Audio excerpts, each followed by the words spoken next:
Eh bien, bonjour à tous, bienvenue dans cet atelier Mieux accompagner les personnes les plus éloignées de l'emploi. Et pour ça, donc, nous avons le plaisir d'accueillir Magali, Héloïse, Sophie et Nabel, qui représentent chacune d'elles un dispositif. Donc, elles vont pouvoir effectivement vous expliquer ce que propose leur structure et leur dispositif. Et on va juste commencer par un tour de table pour que vous sachiez qui est qui. Et je commence par Magali. Bonjour à tous, Magali Varnière, je suis chargée de mission auprès de la direction générale d'une commune dans le 76 en Seine-Maritime, qui s'appelle Port-Jérôme-sur-Seine, à mi-chemin entre Le Havre et Rouen sur l'axe Seine. Et je suis chargée de projet Territoire zéro chômeur de longue durée, dont je vais vous parler un peu plus détaillé juste après. Héloïse.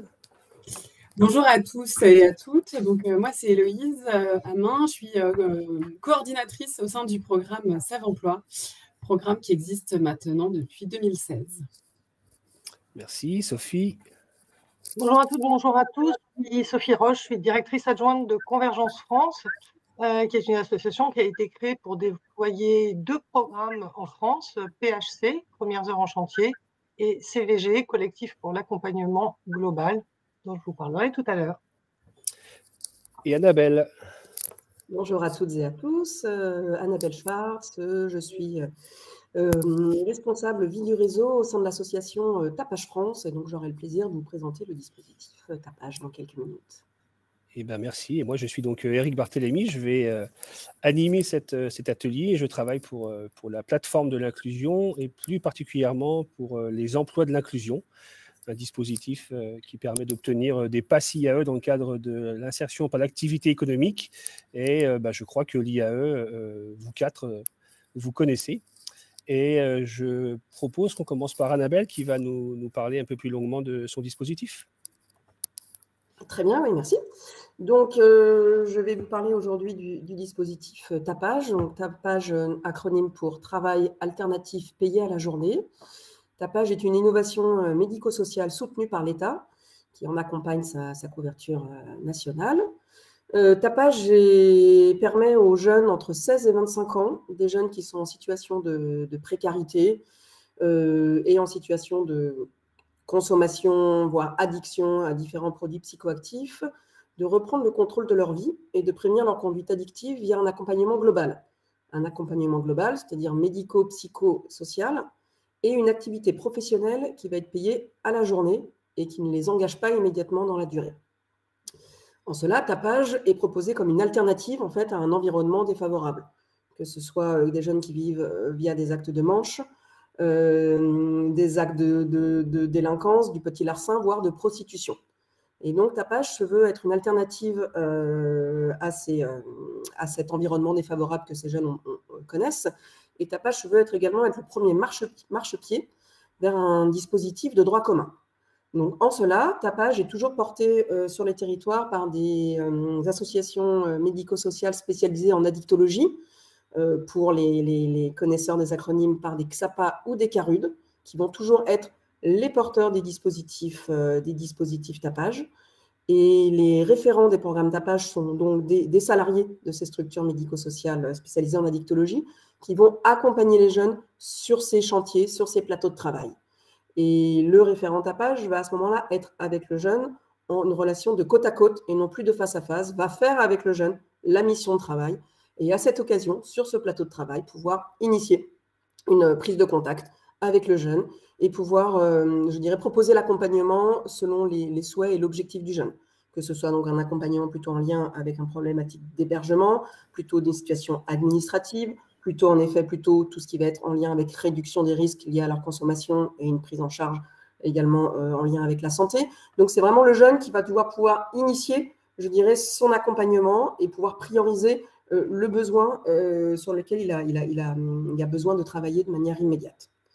Les jeunes sont donc mobilisés sur des plateaux de travail d'une durée en moyenne de 4 heures. Ils sont payés 10 € net de l'heure en liquide à la fin de leur mission de travail, c'est-à-dire qu'ils repartent généralement avec 40 € en poche à la fin de la mission de travail, ce qui est à peu près une alternative à un acte de manche d'une journée, à peu près ce dont un jeune aurait besoin pour subvenir à ses besoins immédiats. Et ces jeunes sont employés par une association intermédiaire. Donc, sur chaque territoire, on a une association intermédiaire qui va être partenaire du CSAPA-CARUD, porteur du programme tapage. Et c'est donc l'association intermédiaire qui va mobiliser le jeune en lui faisant signer un CDD d'usage. Et donc, pour ce CDD d'usage, le jeune va du coup être inscrit via la plateforme de l'inclusion et pouvoir bénéficier d'un PASI AE comme un autre salarié de l'IAE.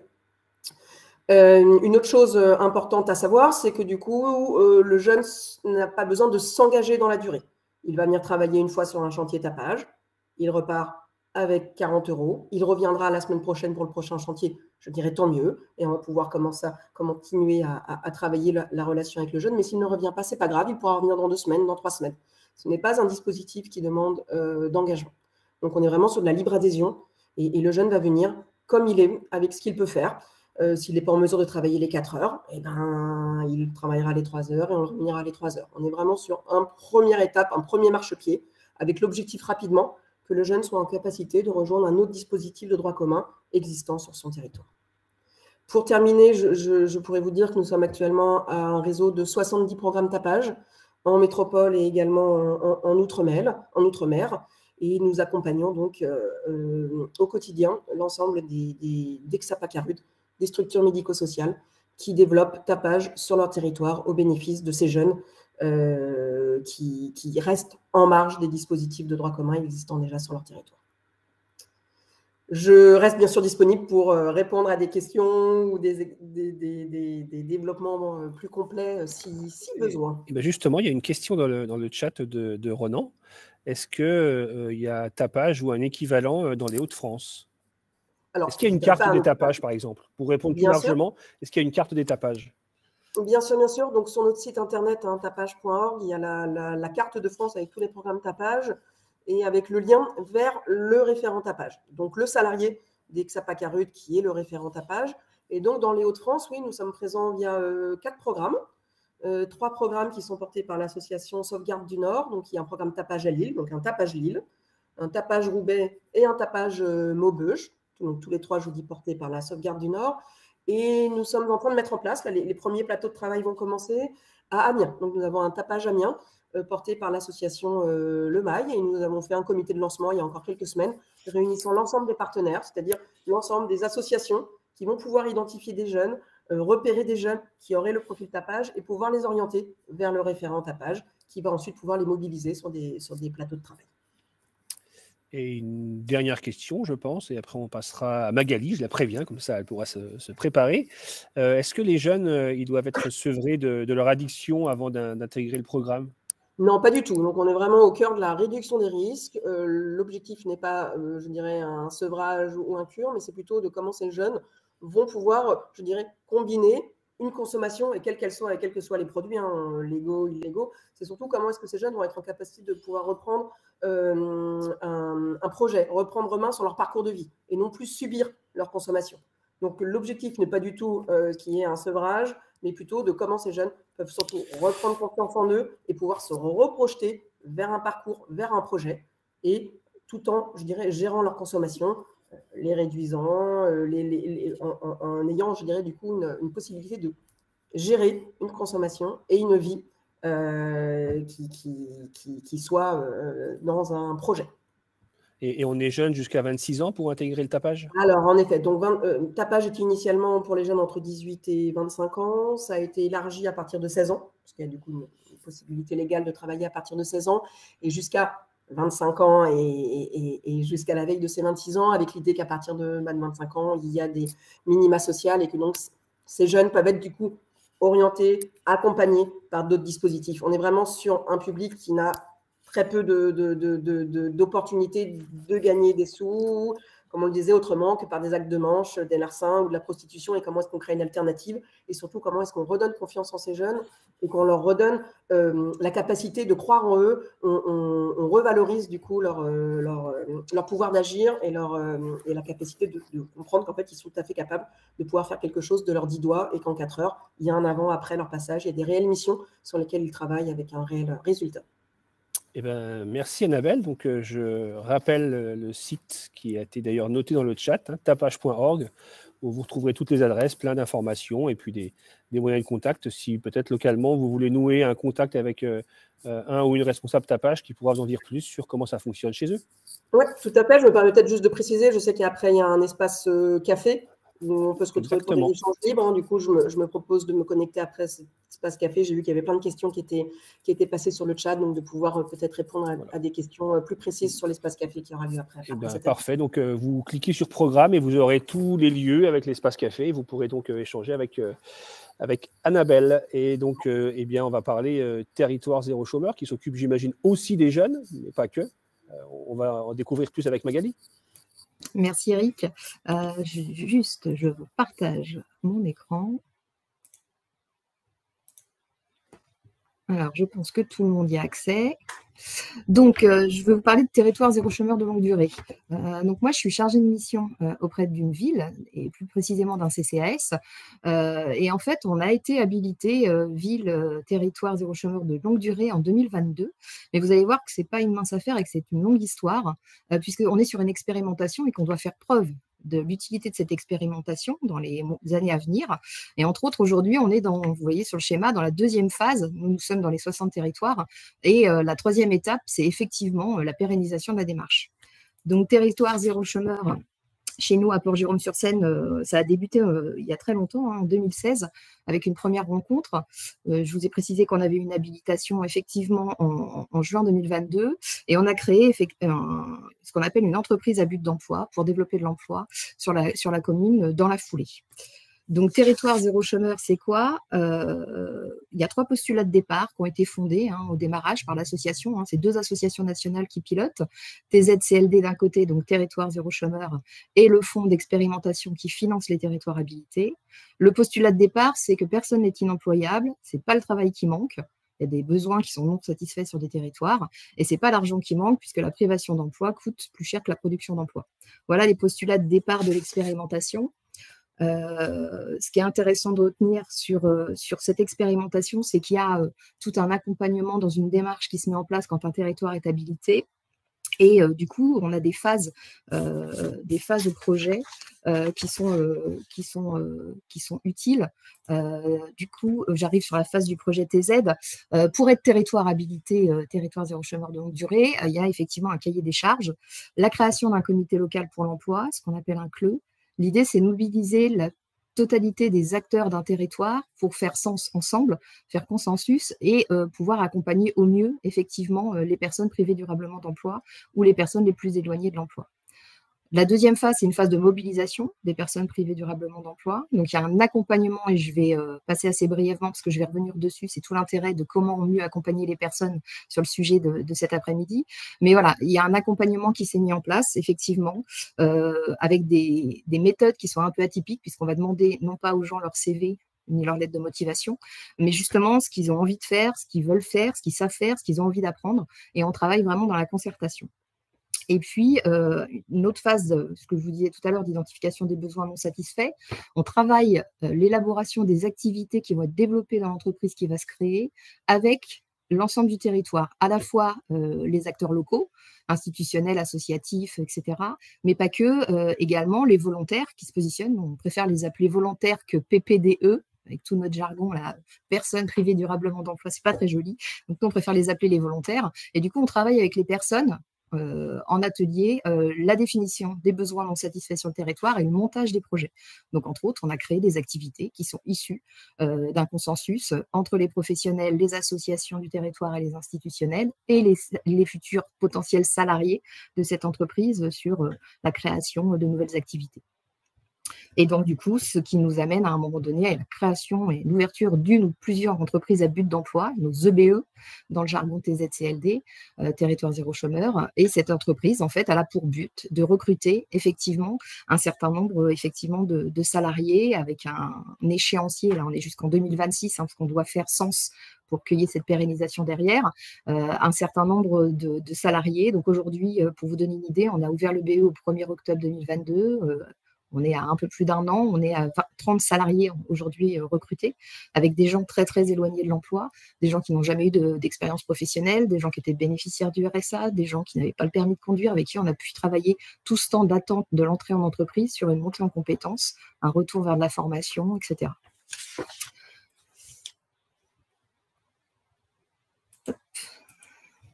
Donc moi, je vous fais un focus sur le territoire de la commune. J'étais sur des données plutôt génériques juste avant. Donc nous, on a créé un comité pour l'emploi dans lequel on retrouve l'ensemble des acteurs. Et aujourd'hui, ça passe par la présence, alors bien évidemment, de France Travail avec qui on travaille énormément, mais pas que, la question de la mission locale. On parlait juste avant des jeunes, les acteurs de l'accompagnement social, on travaille avec le CMS de notre territoire, les acteurs du caritatif aussi, Emmaüs, la Banque alimentaire, Resto du Cœur, et puis des associations un peu identifiées qui accompagnent sur notre territoire un certain nombre de personnes et des volontaires. Et c'est ce comité local qui porte le projet, et c'est ce qui est intéressant dans cette démarche, c'est que les volontaires sont intégrés aussi dans les décisions vraiment qui sont portées collectivement et politiquement. Donc c'est tout l'intérêt de cette expérimentation. La cheville ouvrière du comité local pour l'emploi, c'est l'équipe projet dont je fais partie. Ce qui est intéressant dans cette équipe projet, c'est que vous voyez sur la slide que c'est une équipe projet qui est quand même pluridisciplinaire. Moi, je suis issue du CCS, donc du service social de la commune, donc avec un travailleur social. Par contre, avec moi, dans cette équipe projet, j'ai 2 conseillères en insertion professionnelle qui sont de la Maison des compétences, qui est un service porté par initialement une agglo, qui a développé une agence de développement local, donc COSEN Développement. On retrouve la directrice de l'entreprise à but d'emploi. On retrouve effectivement une élue, parce que c'est Territoire Zéro Chômeur, c'est un projet très politique et qu'à un moment donné, il faut pouvoir effectivement allier l'ensemble des acteurs sur cette démarche.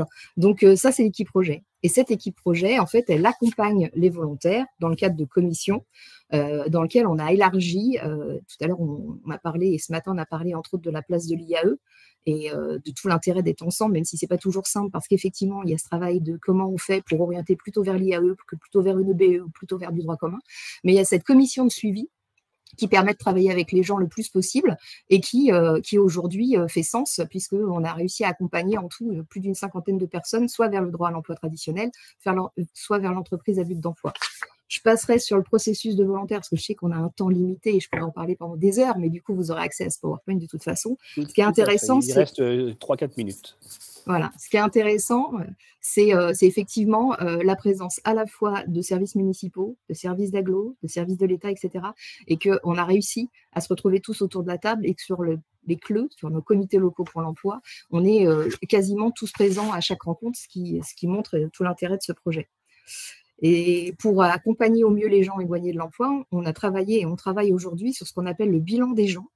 Donc l'idée, c'est aujourd'hui de montrer, une fois la personne retournée vers l'emploi, montrer la plus-value de cette expérimentation sur notre territoire, à la fois au niveau social pour les personnes, voilà, ça fait sens, le fait de reprendre une activité professionnelle, le fait de retrouver effectivement un réseau, etc. Mais ce que ça apporte aussi sur notre territoire, auprès des volontaires, auprès des habitants, auprès des élus et auprès des acteurs autour de nous. Donc là, moi, je vous ai listé quelques chantiers en ce moment où on travaille sur effectivement une concertation. On a des tours de France des territoires du plein emploi solidaire qui permettent de se rencontrer et aussi de mettre en avant et de valoriser tout le travail qui est fait sur un territoire au sens large, au-delà de Territoire Zéro Chômeur, avec tous les acteurs de l'emploi et de l'insertion professionnelle. Et puis, le bilan des gens sur lesquels on travaille aujourd'hui, sur la notion de portrait fait des pairs par les pairs. Donc voilà, j'ai essayé d'être le plus concise, précise. Je vous ai mis mes coordonnées ainsi que des liens. N'hésitez pas justement à me poser des questions dans le chat et je peux rejoindre Annabelle. Justement, Magali, si les personnes veulent le PowerPoint, elles peuvent t'envoyer un mail à m.varnière. Sans problème. pj2s.fr. Donc, je pourrais donner un peu plus consistant, parce que là, c'est un peu light. On va laisser à l'écran le PowerPoint, comme ça, ceux qui veulent prendre les coordonnées, vous pouvez le faire et envoyer un message à Magali. Pour bien comprendre, il y a une question, c'est Territoire Zéro Chômeur, c'est pas de l'insertion, c'est pas de l'IAE, c'est différent de l'IAE. C'est différent de l'IAE, effectivement. Ça vient en complémentarité. On travaille sur le territoire sur lequel je suis. On a 2 chantiers d'IAE, un autour d'une ressourcerie, un autour du maraîchage. Et en fait, l'idée, c'est de venir en renfort du parcours et d'accompagner le plus possible les personnes vers les différentes possibilités d'accès au droit à l'emploi ou vers de l'insertion. Et donc, il y a Jérôme qui demandait si des structures d'insertion par l'activité économique pouvaient se regrouper pour former une EBE. Tout à En fait. tout cas, ils peuvent participer à tout ça. Alors, ils peuvent participer au comité local. Moi, je ne les ai pas tous cités, on est 40 structures autour de la table sur le comité local, sur notre territoire, dont effectivement de l'AI et de l'IAE. Mais il y a aussi je sais qu'aujourd'hui, il y a des territoires qui transforment leurs chantiers ou leurs associations intermédiaires en entreprises à but d'emploi aussi. Je vais prendre les 2 dernières questions posées par Jérôme. C'est est-ce bien toujours un projet national porté par ATD Quart Monde? Et le dernier AAP se termine cette année? Point d'interrogation. Alors, là, je ne sais pas de quoi il parle, AAP, mais bon.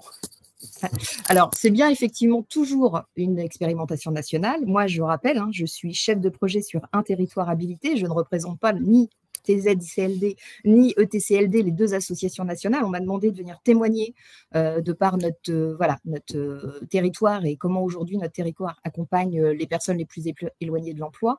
Mais c'est bien encore toujours un déploiement national. La prochaine étape, c'est de pérenniser et on a un enjeu en 2026 où on doit effectivement faire preuve de la plus-value de l'expérimentation sur les territoires pour qu'il y ait un déploiement au niveau national.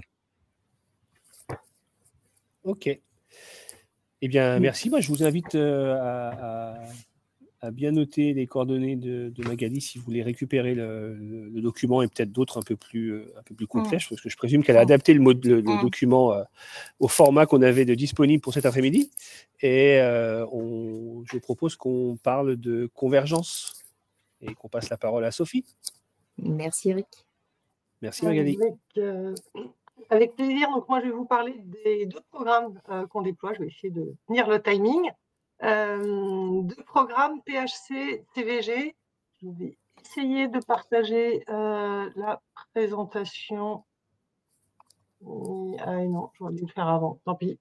C'est pas grave. Donc, PHC, CVG, ces 2 programmes, ils ont cette particularité d'être mis en œuvre dans des chantiers d'insertion, des structures qui existent déjà, structures qui vont décider, faire le choix de transformer leur accompagnement pour accompagner un public qui ne rentre pas ou peu ou insuffisamment, selon elles, dans leur structure. Très concrètement, PHC, qu'est-ce que c'est? Premières heures en chantier. PHC, donc premières heures en chantier, CVG, collectif vers l'accompagnement global. PHC, c'est l'idée que des personnes qui sont à la rue, que c'est vraiment le public qu'on vise, qui sont à la rue ou en très grande précarité d'habitat, en centre d'hébergement d'urgence notamment, ne sont pas toujours en capacité de travailler 26 heures par semaine ou 20 heures par semaine, ce qui est l'exigence posée en chantier d'insertion classique. Et donc, on va leur proposer, et on va proposer surtout aux personnes qui les accompagnent, je pense notamment aux maraudes ou aux éducs de rue qui peuvent travailler avec elles, ou des travailleurs sociaux, d'acteurs de la veille sociale, de les remettre en activité dans des chantiers d'insertion sur un rythme extrêmement progressif, puisqu'on propose de travailler 4 heures par semaine au début, et progressivement monter en heures, 4 heures, 8 heures, 12 heures, 16 heures, jusqu'à arriver à 20 heures par semaine. Très concrètement, pendant ce temps-là, les personnes elles vont être sur le chantier d'insertion accompagnées par un éducateur socio-professionnel qui va travailler avec elles. On est vraiment dans une logique de très grand faire avec. Ça ressemble un peu au principe de tapage. Et donc, on est vraiment sur une logique de remobilisation très progressive, très modulaire.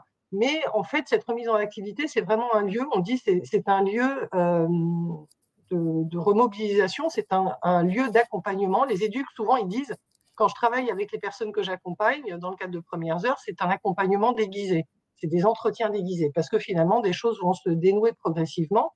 Ce qui est important, c'est de ne pas poser d'exigence de productivité, parce qu'on est avec des personnes qui auront dormi dans la rue potentiellement au début, la veille de leur venue. Et donc, si elles travaillent 1 heure, c'est bien. Si elles travaillent 4 heures, c'est bien aussi. Mais il ne faut pas qu'il y ait de pression, en tout cas au début, sur la production, une production attendue. Le travail, encore une fois, n'est qu'un prétexte.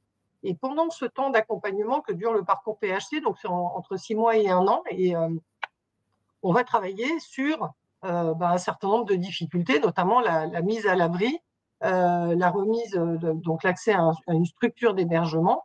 On va commencer à travailler sur la levée de certaines difficultés de santé, sachant que l'objectif de premières heures, c'est surtout de pouvoir faire rentrer donc les personnes dans les chantiers pour les accompagner après sur un format d'accompagnement plus classique. Et donc, c'est sur ce deuxième temps d'accompagnement que seront prises en charge l'ensemble des problématiques de manière plus approfondie. Donc, premières heures, c'est vraiment un public à la rue ou un public de rue. On a énormément de personnes, une très grande majorité d'entre elles, qui ont passé entre 6 mois, 2 ans, voire 5 ans, ou qui sont encore à la rue au moment où elles rentrent dans le projet. Et l'idée est vraiment d'initier une dynamique d'insertion globale. Aujourd'hui, premières heures, donc c'est déployé dans 62 chantiers au niveau national. Et on a donc un objectif qui a été confirmé par l'État de doubler ce nombre de chantiers avec une répartition géographique pour accompagner à peu près 2000 personnes par an, donc 2000 personnes qui sortiraient de la rue et qui vont accéder à des structures d'insertion et ou accéder à de l'hébergement et ou accéder à une prise en charge santé. Donc, premières heures, c'est vraiment la première marche. Et puis ensuite, donc, sur certains territoires, ils sont 12 aujourd'hui, on propose un programme d'accompagnement renforcé qui s'appelle donc CVG, Collectif vers l'accompagnement global. Comme le programme l'indique, on raisonne dans le cadre de CVG dans une dynamique collective, c'est-à-dire que CVG va s'installer simultanément dans au moins 3 structures d'un territoire. Pour donner des ordres de grandeur, aujourd'hui, Paris, c'est 7 chantiers d'insertion qui mettent en œuvre ce programme avec une file active à un instant T de 400 personnes accompagnées. À Lille, on est à peu près sur ces effectifs-là. On est également à Marseille. Le nombre de territoires sur lesquels on va pour installer le collectif CVG est plus restreint. Aujourd'hui, c'est 12 territoires et on devrait doubler ce nombre-là d'ici 2027, mais avec sur chaque territoire une intensité plus importante, puisque avec cette vingtaine de territoires en 2027, on devrait accompagner une file active de 6000 personnes. Aujourd'hui, on est à autour de 2500 personnes accompagnées sur l'ensemble des territoires qui mettent en œuvre ce programme CVG, donc 2500 personnes en file active. La différence entre CVG et PHC, c'est que CVG, ça va s'installer sur le temps long. On peut aller, dans le cadre du programme, jusqu'à 5 ans d'accompagnement. Ce qui n'est pas le cas pour la majorité des personnes accompagnées. On est plutôt autour d'une durée moyenne de contrat de 2 ans, de parcours de 2 ans. Mais là aussi, CVG visant des personnes qui sont en situation moins précaire. Dans CVG, on est sur le chantier dans son format classique, donc on travaille 20-26 heures par semaine. Les personnes ne sont plus à la rue au moment où elles rentrent dans la structure, mais on va donc, et elles vont travailler donc entre 20 et 26 heures par semaine sur le chantier. On va renforcer les moyens du chantier d'insertion avec déjà des moyens renforcés en propre, c'est-à-dire qu'il y a des financements spécifiques qui vont être adressés à chacun des chantiers mettant en œuvre le programme CVG sur le territoire pour renforcer leurs moyens d'accompagnement. Donc, c'est souvent des chargés d'insertion, des postes de chargés d'insertion supplémentaires pour aller plus loin dans l'accompagnement. Et quand je dis plus loin, c'est de manière qualitative. On peut aller jusqu'à accompagner des personnes à des rendez-vous et aussi dans la largeur de l'accompagnement, c'est-à-dire que la mission des chargés d'insertion de ces structures-là est vraiment d'avoir une vision globale de l'ensemble des problématiques. Donc, on sort du strict accompagnement socio-professionnel, mais on va aussi s'assurer que les problématiques logement sont prises en charge, que les orientations vers les dispositifs santé sont assurées également, et qu'on travaille donc aussi sur l'accès à l'emploi et au logement. Les structures d'insertion de ces territoires vont également pouvoir bénéficier de moyens supplémentaires. Et en l'espèce, je pense à l'équipe Convergence qu'on installe sur chaque territoire. Cette équipe, elle est composée d'un coordinateur ou d'une coordinatrice et de chargés de partenariat dédiés. Donc en général, c'est 3 ou 4 personnes. Ça peut être plus sur les gros territoires. À Paris, ça va être une équipe de 6 chargés de partenariat qui va être installée. Et en fait, ces chargés de partenariat ont vraiment des spécialités. Donc, on a des chargés de partenariat autour du logement, autour de la santé, autour de l'emploi, autour de la mobilité et de l'accès aux droits. Et en fait, la mission de ces chargés de partenariat, ça va être de répondre et de développer un réseau de partenaires en mesure de proposer des solutions adaptées au bon moment sur l'ensemble des problématiques de l'ensemble des salariés accompagnés par le programme CVG sur le territoire.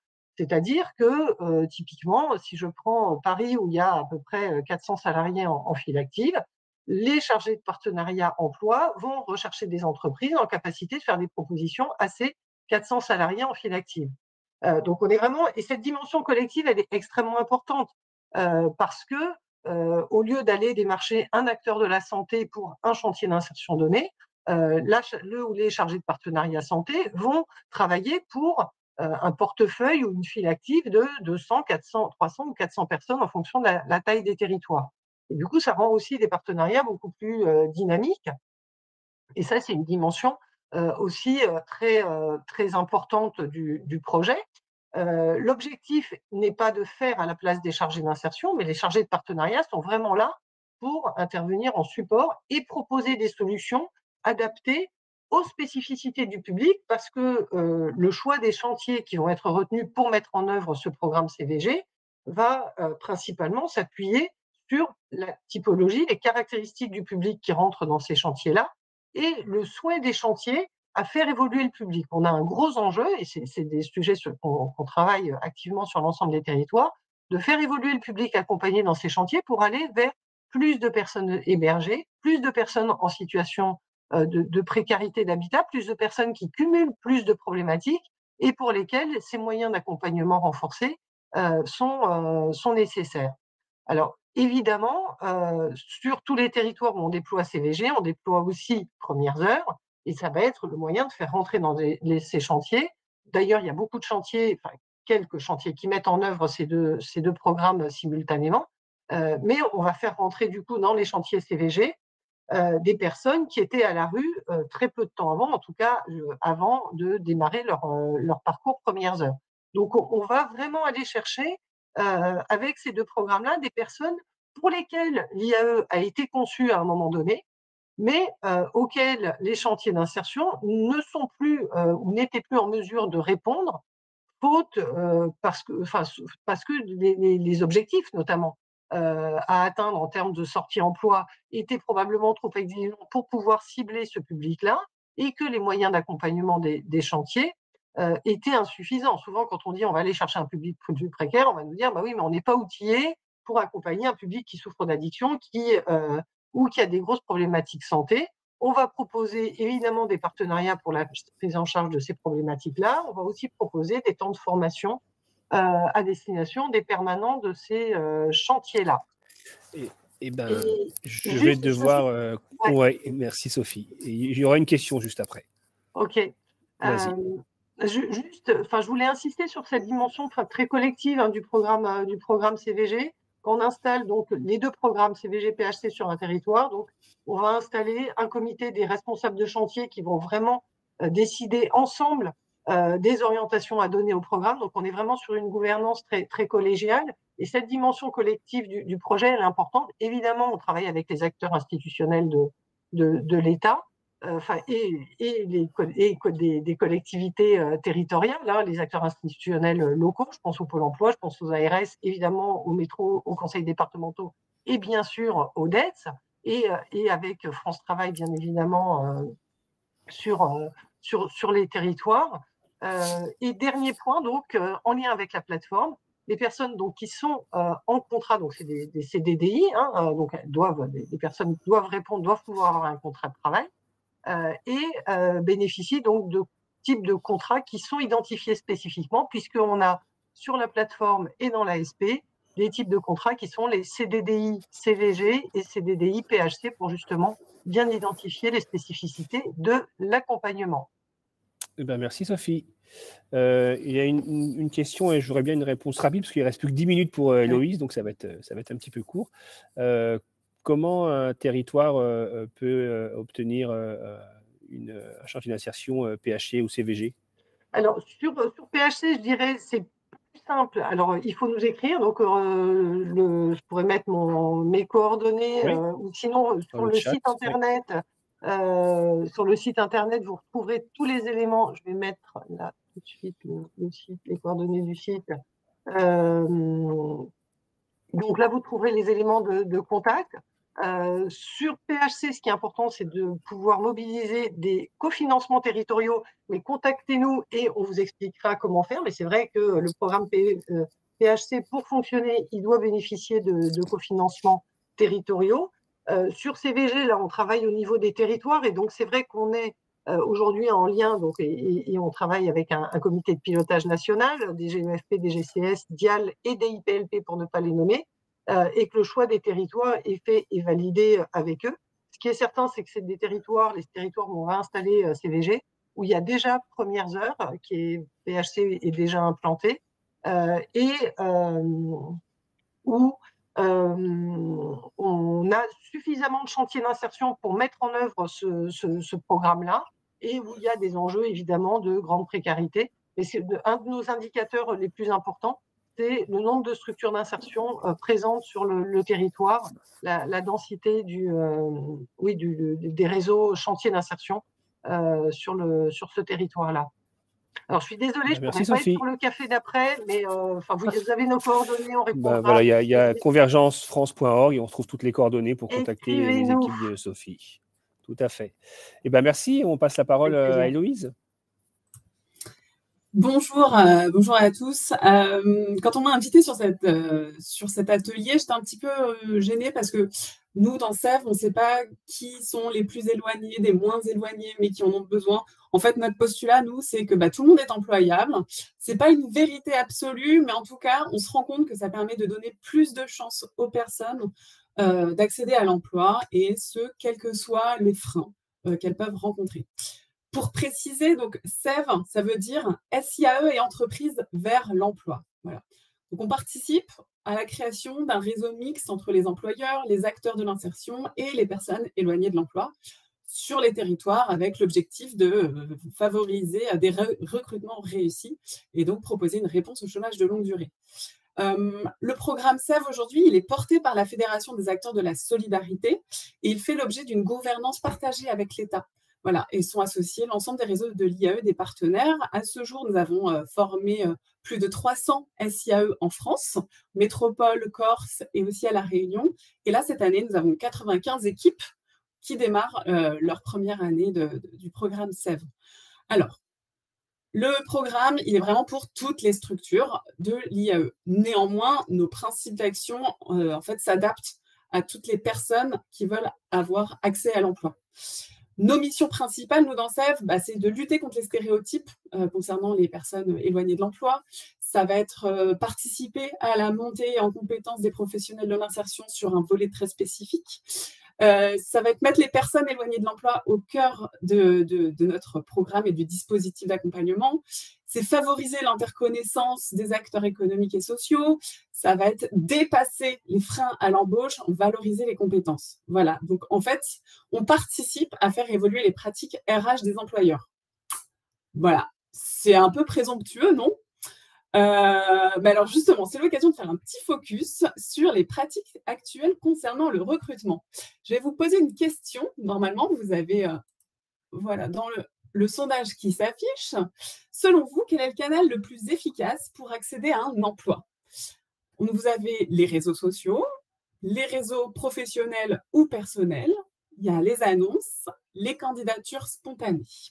Je vous laisse quelques secondes encore pour répondre à ce petit sondage, sachant que la réponse, elle ne vient pas de mon étude personnelle, mais bien de la DARES, qui a mené une enquête qui s'appelle OFER et qui date de 2016.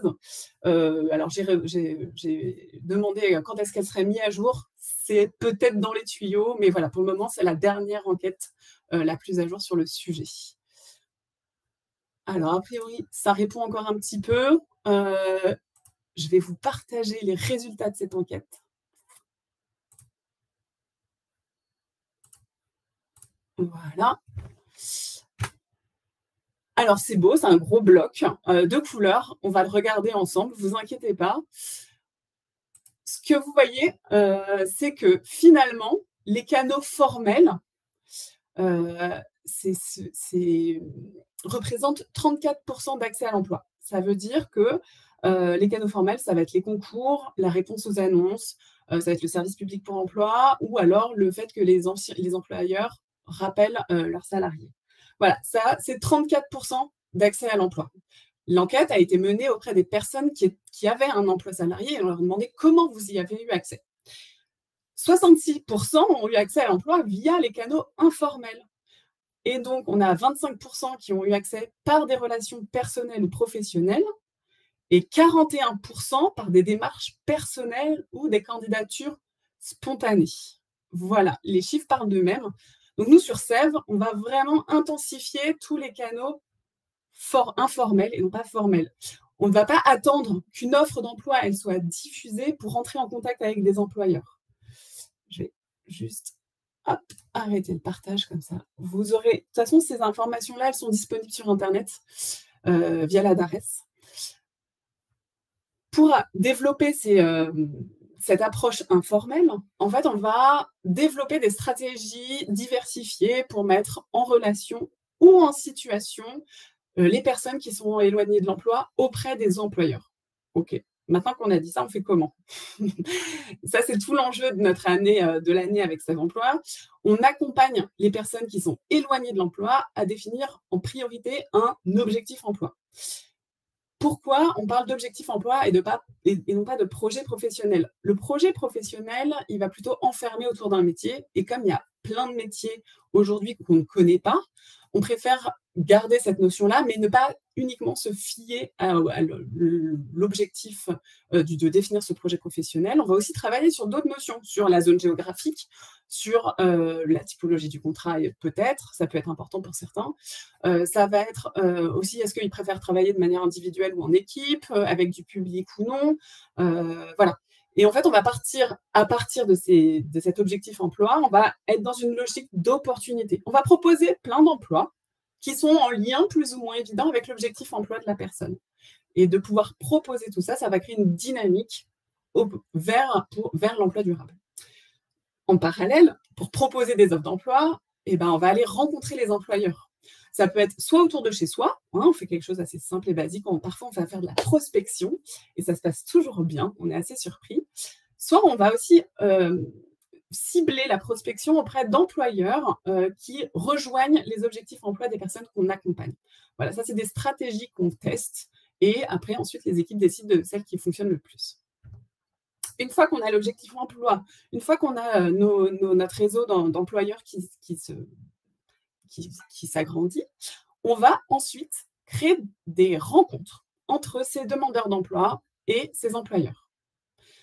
Ce qui est important, c'est la rencontre directe. Il ne faut surtout pas qu'elle s'appuie sur un CV. Parce que qu'est-ce qu'on voit sur un CV?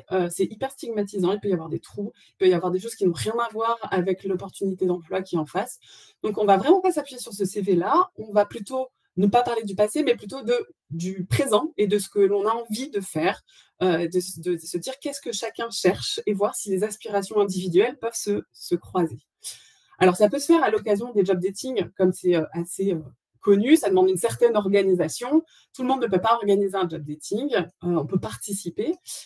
Ce qu'on propose, on a aussi d'autres modalités. Donc, on propose qui sont un peu plus simples à organiser. On va proposer à l'employeur, par exemple, d'organiser une visite de son entreprise. Ça aide les personnes à se projeter dans le milieu, de découvrir, de casser aussi un peu les représentations qu'elles peuvent avoir sur le métier, sur l'employeur. On peut aussi proposer à l'employeur de venir en structure. Donc, pour les SIAE, c'est facile pour celles qui ont un outil de production. Ça permet de voir les personnes en action. Voilà, et ça participe à déstigmatiser un petit peu tous ces publics-là. On propose aussi d'organiser des petits déjeuners pour que les entreprises présentent leurs offres d'emploi aux salariés. En fait, il y a plein de formes possibles. Et le plus important et le plus efficace, c'est la rencontre directe. Voilà, ça va favoriser une ouverture à l'autre qui est bien plus efficace que des discours, des négociations. Enfin voilà, c'est l'action qui révèle les atouts. Ça, c'est un de nos mantras. On va plutôt, on parle d'immersion pour certains, des MAD pour les AI. On va engager plutôt les entreprises à rencontrer les personnes en situation de travail. Ça va valoriser les compétences de ces salariés plutôt que de faire un entretien d'embauche qui est une cérémonie sociale où les employeurs ne sont pas forcément à l'aise dans l'exercice quand ils le font une fois tous les 6 mois, les salariés non plus. Donc, l'idée, c'est de se dire, en fait, on va casser un petit peu un petit peu cette tradition française qui ne révèle pas du tout les compétences des uns et des autres. Voilà, on reste sur l'action révèle les atouts. Juste pour terminer, sur notre programme SEV, on a fait l'objet d'une évaluation externe par des cabinets. Il ressort 3 éléments principaux. C'est que les structures qui sont engagées, finalement, elles proposent en moyenne 2 fois plus d'immersion en entreprise. Ces immersions, elles sont également plus courtes et elles sont réservées à plus de salariés en transition professionnelle.